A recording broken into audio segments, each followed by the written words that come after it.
His morning crew with Rob, Allison, and Jim. Leslie Knox, who is our RBL health coach, is along with us with the Greenville YMCA. It's hard to believe, Leslie, that the Rob's Big Losers are 4 weeks left to go in their journey.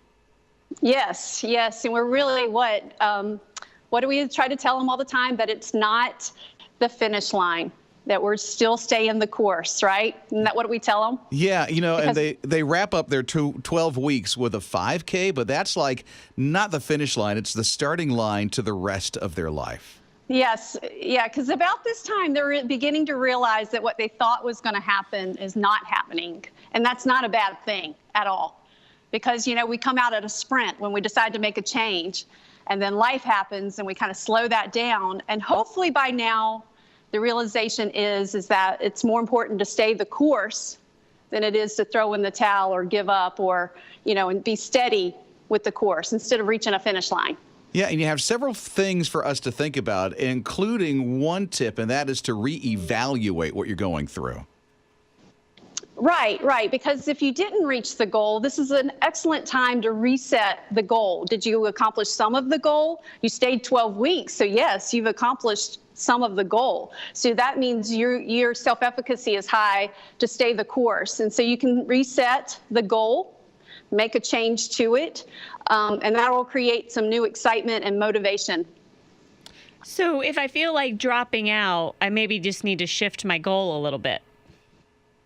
Yes, definitely. I mean, and again, you may have reached some of the goal, or maybe you reached one of your goals. So it's time to set a new goal or take a chunk out of the original goal and redefine it and fine tune it.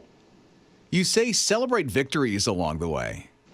Yeah, so it's about the small things along the way. So if you've lost some inches, celebrate that. If you've set a new personal record, we had someone squat a new amount the other day in our small group from our at-home group, and so she's celebrating this weekend with that. Or maybe a new habit was formed, so we want to celebrate along the way. And it's also important just to change our attitudes about it. Yeah, yes, we need to be healthier. We need to be on a health journey for sure. But sometimes instead of saying I have to, maybe if we reframe the mindset to we get to, it'll create a new excitement about it.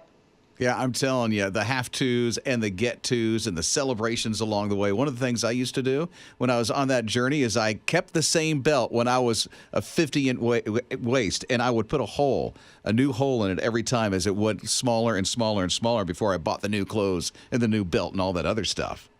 Yes. I actually have a client that does that too, and he'll bring me the belt every so often and show me how many new holes are in it so that we can celebrate the accomplishment. So yeah, you want to create that. For me, it might be a little ice cream treat because that's a favorite for me, but maybe that's a trigger for someone else. And so maybe it's time for a new pair of shoes. So you just have to figure out how to celebrate, but definitely celebrate. Get those high fives in.